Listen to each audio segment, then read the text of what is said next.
A quick warning, this podcast contains references to suicide and violence towards women. From The Times and The Sunday Times, this is The Story. I'm Luke Jones.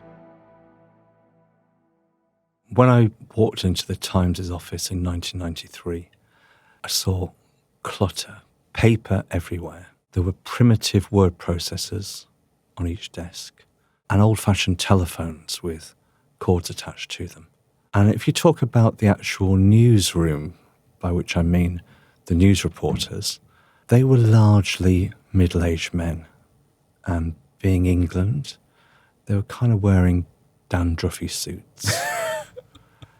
As you looked up, there was a sort of balcony which had been created, a gallery, which was a mezzanine. And that was where the top editors sat, along with the more distinguished departments, such as the leader writers. I see. And they had less dandruff on them. They wouldn't have had any dandruff on them. And was everyone smoking? Journalism was fueled by cigarettes. Okay. It was impossible to think that would ever change. There's just a load of people, mainly men, hunched over ashtrays that were over brimming with ash. That was the early 90s when journalist Dominic Kennedy first arrived at the Times. Now, 31 years on, Dom, who has broken some of the biggest stories at the paper, is hanging up his pen. He's covered crime and social affairs, but he's best known for investigations. On Thursday last week, his final story was on the front page of the paper. It looks into how some Muslims, even in Europe and North America, are increasingly turning to Britain's Sharia courts. It's thought around 100,000 marriages in Britain fall under the authority of Sharia councils. The Times has been investigating the extent of the reach of Islamic law in the UK. You can read all about that now on the Times website. But today, to wave him off, we're going to go down memory lane and hear about three of Dom's other investigations over the years. Three very unique, very different stories of Dom's choosing. Within hours, MPs were jumping up in the House of Commons demanding to know what was going on. We ran the story under the headline, "This is Weasel Boy. If your computer is clogged with spam, he probably did it." I wanted to know whether the suicide note looked like it was genuine. The story today, life as an investigative reporter.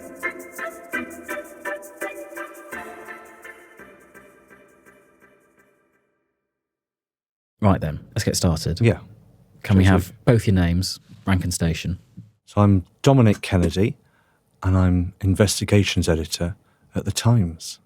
We're looking back because you're retiring at the end of this month. In fact, I think you're retiring on Christmas Day. Is that right? That's your last day in the office. Yeah, I always work Christmas Day.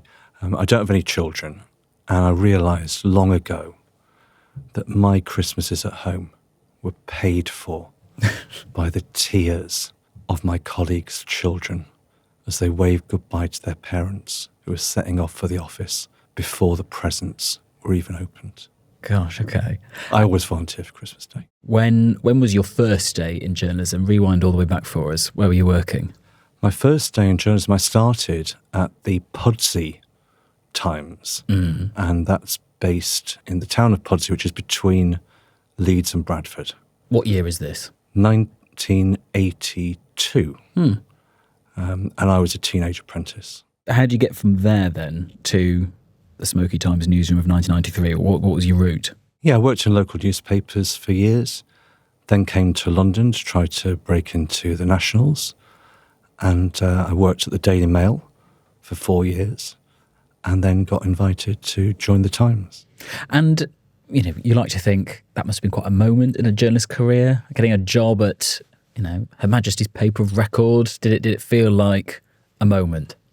Yeah, it was like an impossible dream because when I was at the Pudsey Times, the group editor, he insisted on buying me every day a copy of The Times so that I could improve my writing style. So from a very early time as a journalist, I looked up to it as a place that you could never reach.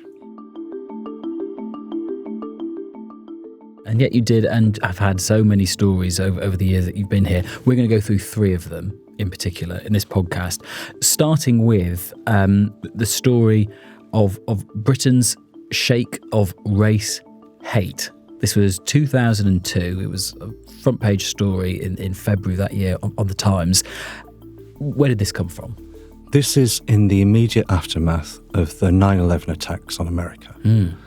And there had been another attempted terrorist atrocity, which was a man called Richard Reed from South London tried to blow up a transatlantic aeroplane by using a bomb in his shoe. Yes. Now, luckily it failed. But I was ordered to look into this story. Actually, that was also on Christmas Day, and of course I was working. Proves to be on Christmas Day, it turns out. Well worth it. So I went down to the Brixton Mosque, loads of people, very busy, and they were telling me the story of Richard Reed, who they did know, but they were more concerned about somebody else. And they said there was this man called Abdullah El Faisal, also known as Sheikh Faisal, and that he was an extremist preacher and he was corrupting the youth. And the Muslims in Brixton had alerted the authorities to this and nothing was being done. And when you started to scratch the surface, what did you find about this Sheikh Faisal character? Well, he used to make a lot of audio cassettes of his sermons. He would tell his listeners that it was the duty, the religious duty of Muslims to kill Jews and Hindus and non-believers. Wow. And I toured the country going to Islamic bookshops, which is where these cassettes were being sold in those days, and listened to them all and established what a character and a threat he was. And why did he seem so popular with these young lads? What was about him compared to other people who were stirring up race hate that seemed to speak to them so well? Yeah, well, his superpower really was that most of the radical hate preachers at that time started their lives in the Middle East. So English was a second language, and they weren't able to communicate so effectively to English Muslim lads.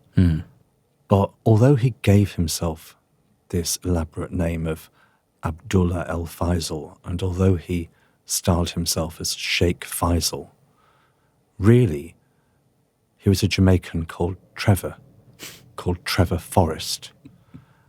And that meant that he was able to communicate with English as his first language with these lads absolutely on their terms, in their lingo, able to make jokes which they would get, quite crude jokes.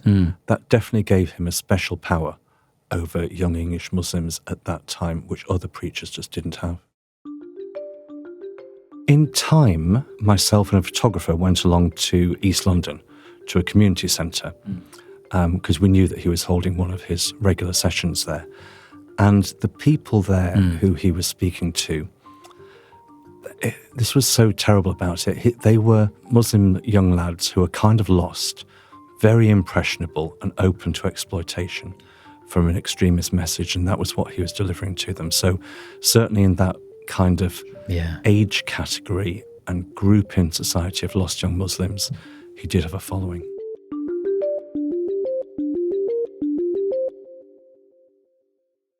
And when you found him with the, sermonising to this group, were you there to observe and scribble down notes, or were you there to sort of confront him and get comment?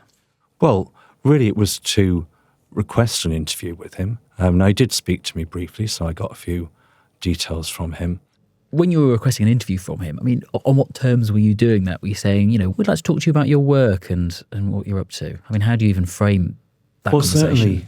Certainly at that time, the main concern was that he was stirring racial hatred rather than a more serious concern. That was the level that we were willing to put our thoughts at and our accusations against him. But yes, certainly you confront somebody and you tell them what you're planning to say in the hardest possible terms, so they have got a fair chance to respond. And so you got this story then. The article starts, a Muslim sheikh has been touring Britain urging followers to kill Jews and exhorting schoolboys to master the Kalashnikov, yet no official action has been taken to stop him. I mean, what a way to start a story. Did it have much impact? Well, within hours, because that was Monday morning we ran it, MPs were jumping up in the House of Commons demanding to know what was going on. And the Home Office Minister, Angela Eagle, her basic response was, watch this space. Is it not a matter of deep regret that there is this allegedly Muslim priest touring Britain, promoting Nazi-type race hatred, calling for the killing of Jews and all infidels? And is not there some breach of the law as far as incitement to race hatred is concerned? Why aren't the police taking any action? And if this person, if the minister will bear me out, has asked to live in Britain, and apparently he's applied to the Home Office, should not the response this week be, no, get out of the country as quickly as possible? Well, I can assure my honourable friend that the police are taking a very close look at the activities of this person, and I ask him simply to watch this space. So 2 weeks later, he was arrested, but he was charged with the really unusual and serious offence of soliciting murder.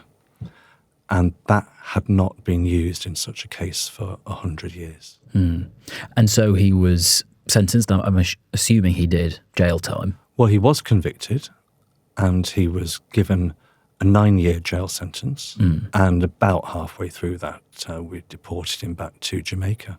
And so is that the end of him? Next time I heard of him, I was covering another planned atrocity, which didn't thankfully happen, which was the transatlantic airline liquid bomb plot. And the plot was to use liquids like that in transatlantic planes and simultaneously to explode them all. Yes. The reason we have to all decant our shampoos to this day. Yes, indeed.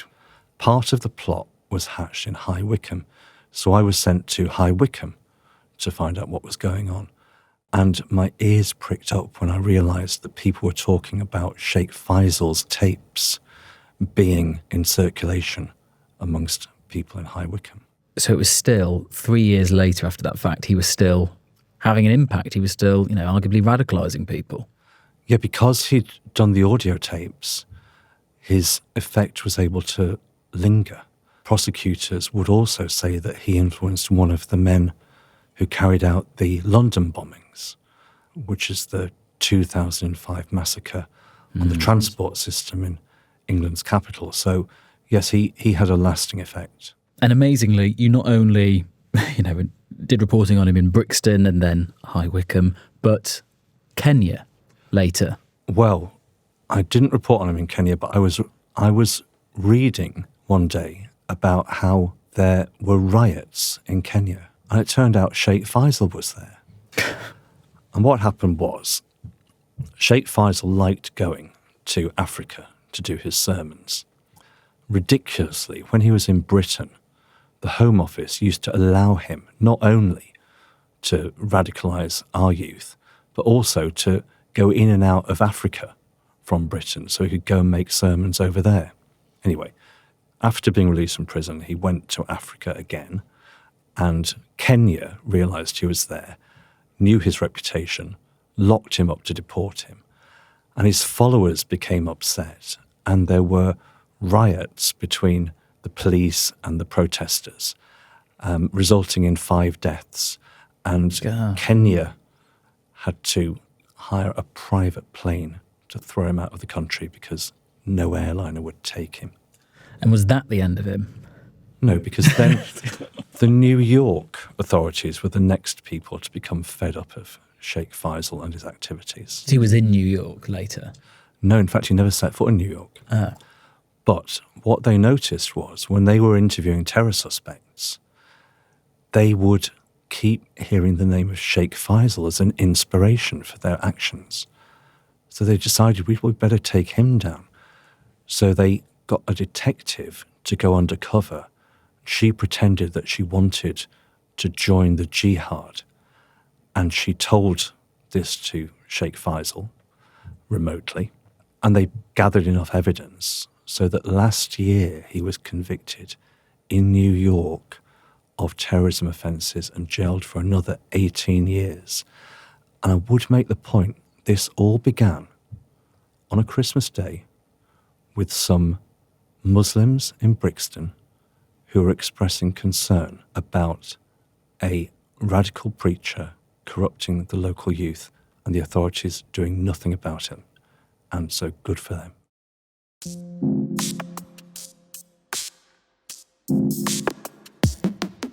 So that's story one of our three that we're going to go through. In a minute, we're going to hear a possible miscarriage of justice about a man who was sent to prison for murder back in the early 90s. Before we get to that, though, a story about someone called Weasel Boy. When did this come across your radar? Weasel Boy broke in about 2004. This is how it came about. If you can picture the scene, it's a typical scene in a newsroom. The news editor has got a pile of newspapers in front of him and a razor blade. And he's cutting out nuggets that might turn into good stories that you could follow up. He came over to me with a one-sentence story which said that the main source of internet spam in the world was Britain. And he told me I had to find Britain's worst spammer. How on earth did you set about trying to find them? Well, I started looking on notice boards, message boards on the internet, and also speaking to people in the trade. It turned out very quickly there was exactly such a person, and he was known as Weasel Boy. That was a name given to him by his opponents because of his kind of weaselly ways that he had. He didn't style himself as such. No, he wasn't called Weasel Boy by his own choice. And he was a computer genius. He was 22 years old and a computer studies student who'd now left college, lived with his dad and his brother in a market town in Cambridgeshire. He seemed to have access to millions of email addresses, and he would use them for spam. In the hope of achieving what? Well, he would be sending junk mail for people to buy stuff. So he could offer that as a service to businesses, that they could advertise their wares by email via his knowledge. And police, Cambridgeshire police, did actually cotton on to him in the end. How did that come about? They got involved because there were complaints about a deception that he was alleged to have committed amongst these spams. So they interviewed him, and then mysteriously, after they had interviewed him, people all over the world received emails saying that £400 had been taken from their account in order to pay for an iPod. They hadn't ordered one, and the contact phone number given was the switchboard of Cambridgeshire Police, and the customer services manager's name was the chief constable. Oh my God. The switchboard of Cambridgeshire Police was jammed with angry people demanding to know why they were having £400 taken out of their account for an iPod they never ordered. Oh my gosh, it's sort of multi-pronged spamming. The story you eventually ran, what was that? Yeah, we ran the story under the headline, "This is Weasel Boy. If your computer is clogged with spam, he probably did it," with a picture.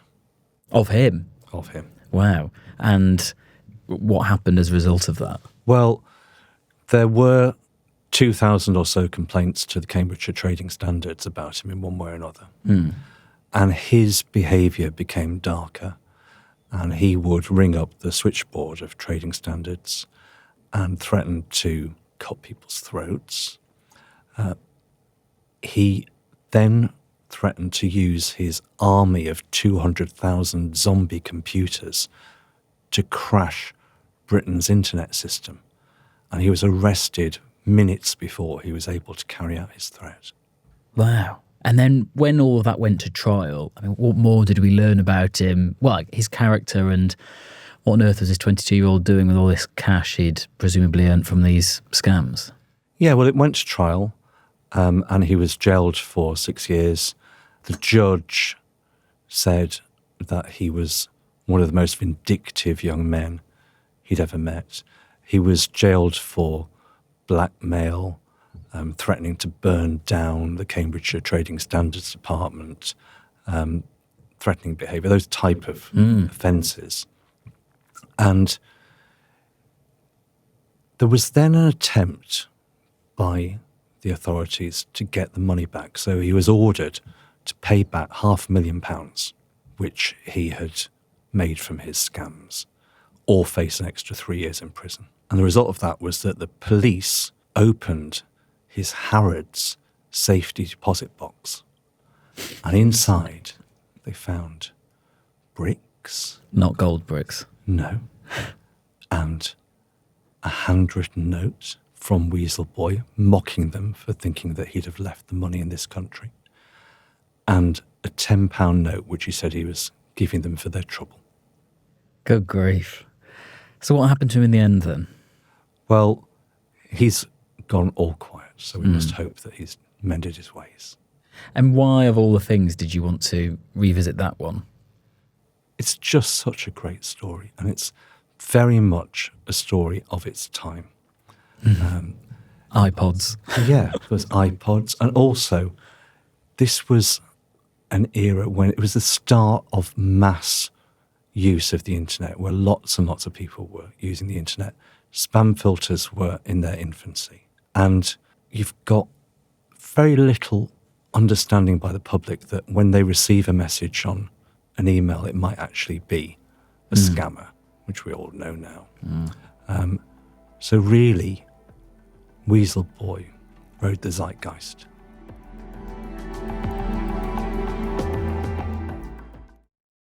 Dominic, you're leaving the Times after how many years again? 30-something? 31 years. Your last day is on Christmas Day, and as we were hearing earlier on, quite handy to be in the office occasionally on Christmas Day. So we've been going through a few of your big hit stories from those 31 years. The final one is a story about a possible miscarriage of justice that you investigated, the case of Eddie Gilfoyle, which some people that name might ring bells for them. For anyone who that means nothing to them, who was he? Eddie Gilfoyle was convicted in 1993 by Liverpool Crown Court of murdering his heavily pregnant wife, Paula, who was found hanged in their garage, and making the murder look like suicide. And that was an enormous story at the time, wasn't it? And he got quite a lengthy sentence after being found guilty of it. Yeah, well, he was given life because it was murder. People would, magazines would talk about this story. It was quite a good one for magazines, being an apparent domestic murder case. But it did fall out of public consciousness, and people did forget about the case fairly quickly.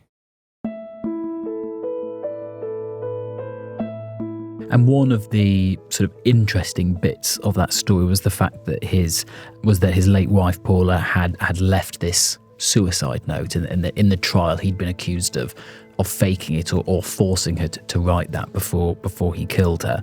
And as you say, this had all maybe drifted out of the public consciousness until around 2008, I think it was, and someone approached the Times about the story. Yeah, and it was David Cantor, and he is the pioneer of criminal profiling in Britain. And David Cantor had assisted the police in their investigation, which ended up in the conviction of Eddie Gilfoyle. But after more thought and more research, David Cantor had come to the conclusion that that had been mistaken, that an innocent man had gone to jail, and that in fact this murder had not taken place. And how did that come to your desk, and what did you make of it when you heard who this man was and what he was trying to tell you? Well, my editors presented me with this possible story. David Cantor wrote a long article for the Times in which he explained his position. And that was incredibly brave of him, because in public life, almost nobody ever says they get things wrong. He not only admitted that he'd decided that his original conclusions were wrong, but he's someone who relies on being a consultant and an expert for his living. So it was very courageous for him to do so. And then I started looking at Eddie Gilfoyle's case as a news story to see if there was anything of interest. And the thing that first really struck me was the quality and calibre of the people who believed that the conviction was unsafe. For example, Lord Hunt, used to be David Hunt, who was his local MP and sat in the cabinets of Margaret Thatcher and John Major. Another person who supported him was Alison Holford. Alison Holford was the former Assistant Chief Constable of Merseyside, Wow. the police force that had effectively convicted him. She used to visit him in prison. And then also Desmond Brown. And Desmond Brown chaired the Bar Council, so effectively he was the leader of all our barristers. So I did feel confident that there was something more to look into here. And when you started looking into it, what eventually did you find in terms of question marks? Yeah, well, there were concerns about the quality of the police investigation. But the incongruity really was that Paula Gilfoyle would have left in her own handwriting a suicide note, and that this had been dictated to her from her husband. It was quite a high bar to imagine that happening. What kind of information did you find, though, to back that up? I wanted to know whether the suicide note, in terms of its wording, looked like it was genuine. So I contacted one of the world's experts in suicide, who was the president of the International Association for Suicide Prevention. And he showed the note to a dozen of his colleagues, two of whom had studied hundreds of suicide notes. And their conclusion was that the wording appeared to be genuine and that it could only have been faked if the person faking it had studied suicide notes and was particularly good at preparing a false one. Incredible. And you also mentioned that there were concerns over the actual quality of the police investigation. What did you find on that front when you tried to dig into that? Well, there was a really amazing moment in looking into this story because Mr. Gilfoyle's family had complained to the Police Complaints Authority about the quality of the investigation. And the Police Complaints Authority sent a senior officer, Graham Gooch, from another force to look into the investigation. He was another very courageous person because the more he looked at the case, the more he decided that there wasn't a murder and that actually the poor woman had taken her own life.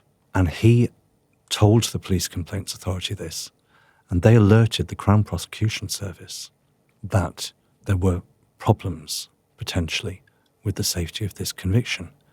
Now, I knew that there were concerns about the way in which the police had handled the death scene, that there had been blunders, not made deliberately, but still, errors had been made. In terms of how they kept it secure or free from contamination? The trouble is that everybody thought that it was a suicide, and so they didn't bother to preserve the scene and the evidence and record evidence in the way that you would do if you think you're walking into a murder scene. So initially, the police thought this was a suicide, but then that changes and they think it might be a murder instead. Yeah, that's exactly what happened, yeah, because the reason for that is everyone around Paula Gilfoyle was saying she could never have killed herself. She was looking forward to this baby. And the police then smelt a rat.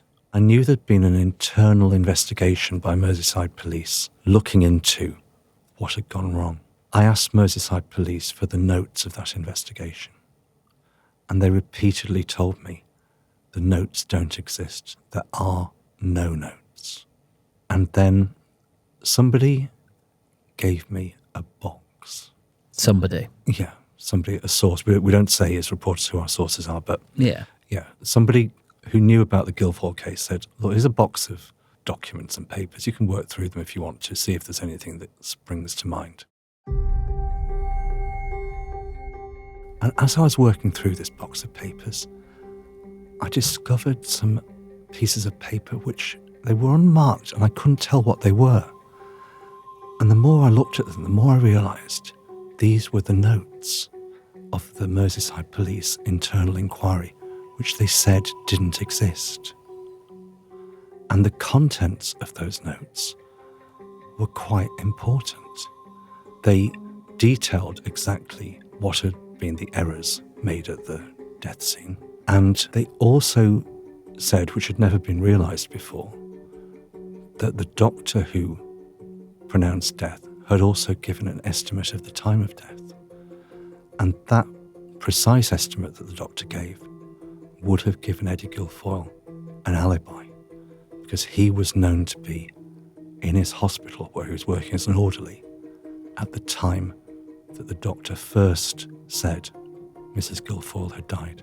So here you have evidence not only of a key bit of information which then wasn't passed on and used in the trial, and as you say, could have been used by his defence to help him give an alibi, but also details of concerns within the wider police world about how this whole thing had been investigated.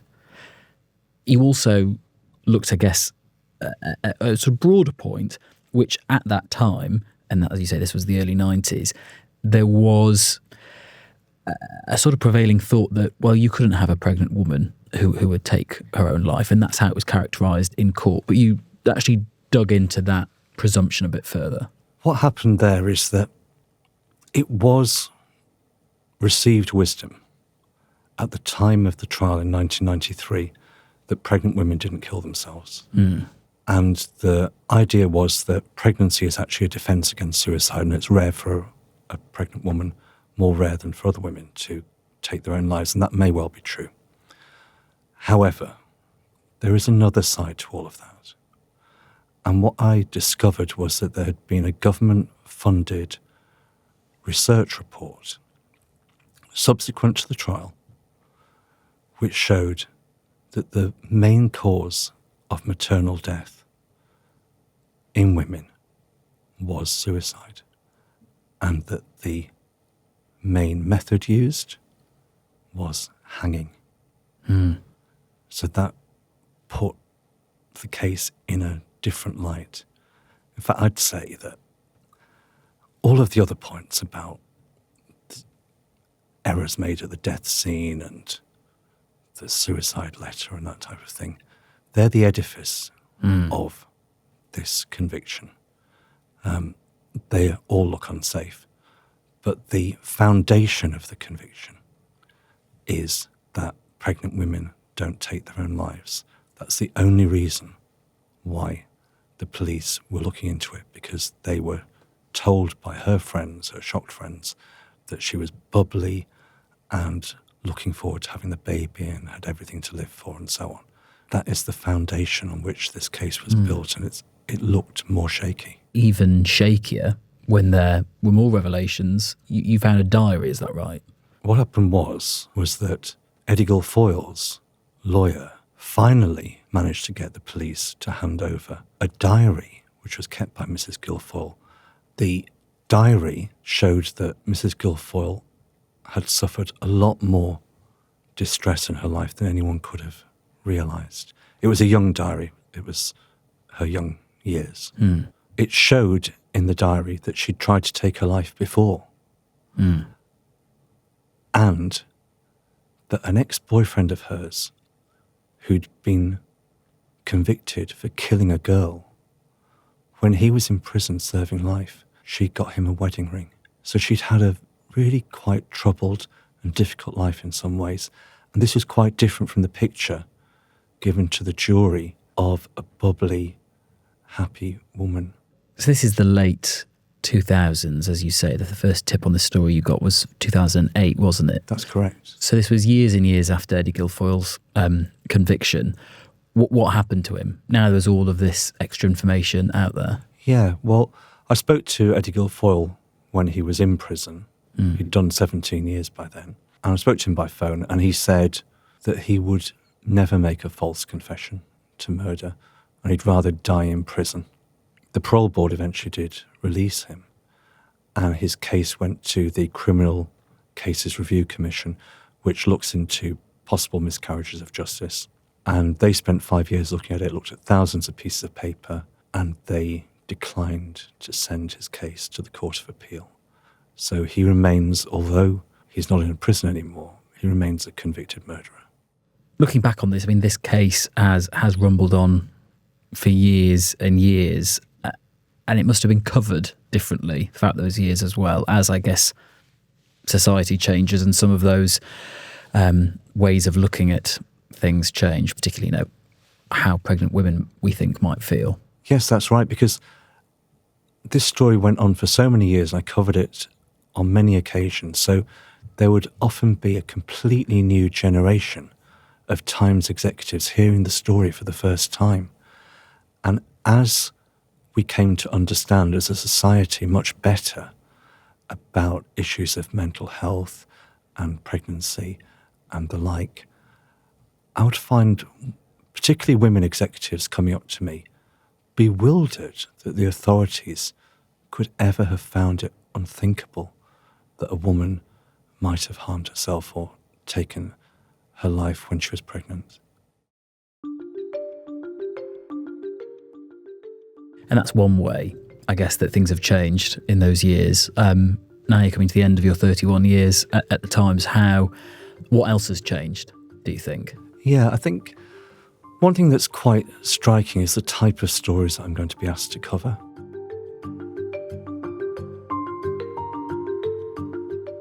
It used to be that I would be, as an investigative journalist, quite often looking at political financing, party financing, shortcomings in that, imperfections in our democratic system. In recent years, it's been far more that I've had to be looking into different types of extremism, whether it's religious extremism, far right, anti-Semitism, and also into the disinformation activities in Britain of Putin's Russia. So really, the topics that we're covering in the news are more threatening and more disturbing than they were when I started. And does that necessarily mean that the job has become more desk and internet based, as opposed to, when we rewind to 2002 and you were having to go out to Brixton to speak to people or having to go to High Wycombe to find out what was happening with the story? Technology's moved on, and that has brought some advantages. So, of course, you can now contact anybody in the world in a moment and ask them a question. And there are some real advances like voice recognition technology which are going to bring breakthroughs in investigations in the future. But essentially, the job has never changed, because what you have to do is to speak to people, ideally face to face, because the knowledge that you want to put in your stories is between people's ears. It's not on your screens. And nobody's going to whisper a secret into a digital device. They're going to whisper it into your ear. You say the jobs stay the same. You must have got better at it over the 31 years and the rest. What have you learnt that you would tell yourself back on the Pudsey Times? One thing to bear in mind is that it's best to be hard but fair. And you have to be hard because the readers are paying us to go and ask difficult questions of those in power and authority or institutions, not to make ourselves feel better or pull our punches. So we have to go in hard against people, but also be fair. And you can find it's quite surprising. A lot of people who you write very damaging articles about will still talk to you. As long as you quoted them accurately and you said correctly what they did, there is still an air of trust between the reporter and the person that you're writing about, if you are fair to them. That is important, isn't it? That kind of investigative reporting, as opposed to how you characterise it. Prime Minister met this person today, Downing Street, told us they had a lovely chat about Ukraine. Yeah, it's probably more important than ever because the type of news that we have now, rolling news, instant news, it's very good, it's very high quality, and it will tell you somebody has just said this, somebody has just done that, or an event has just taken place. And that's very good and important to know. But the role of investigative journalism is to dig under the surface and find out, well, what's behind what they said, or the event that took place. And that's still a very useful role.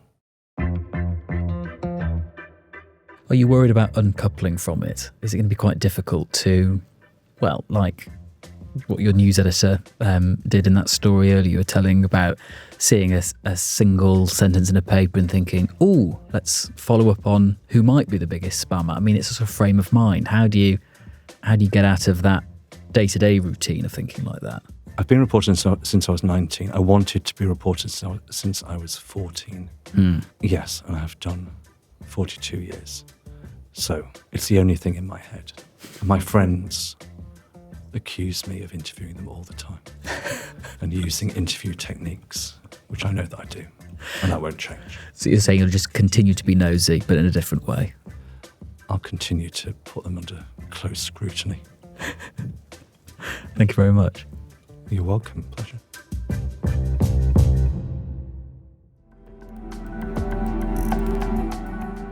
Dominic Kennedy, outgoing investigations editor at The Times, who retires after his final day in the newsroom on Christmas Day. So, as you're on your third helping of stuffing, spare a thought for Dominic passing through the latest King's Speech.